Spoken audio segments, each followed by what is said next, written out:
হাতিয়াতে এখন নির্বাচনের পরিবেশ নষ্ট হয়ে গিয়েছে। হাতিয়াতে শীর্ষ সন্ত্রাসীরা, তালিকাভুক্ত শীর্ষ সন্ত্রাসীরা হাতিয়াতে প্রবেশ করেছে।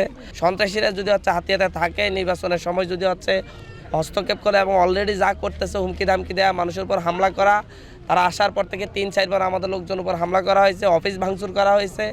আমরা প্রশাসনকে বারবার রিকোয়েস্ট করতেছি, কিন্তু এখন পর্যন্ত কোনো ধরনের অ্যাকশন দেখতেছি না।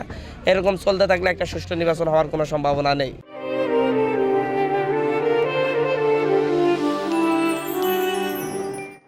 একটি রাজনৈতিক দল যারা স্বাধীনতা বিরোধী শক্তি, তারাই এই কাজটি করতেছে, নির্বাচন বানচাল করার ষড়যন্ত্র করতেছে, তারা একটা পরিস্থিতি ঘোলাটে করার চেষ্টা করতেছে।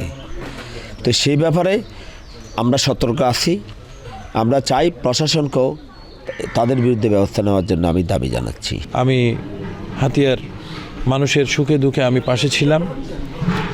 ভোটাররা আমাকে সাদরে গ্রহণ করছে এবং আমি মনে করি এ ধারা অব্যাহত থাকলে আগামী 12 তারিখে বিপুল ভোটে হাতিয়ার মানুষ আমাকে নির্বাচিত করে তাদের প্রতিনিধি হিসেবে মহান জাতীয় সংসদে পাঠাবে।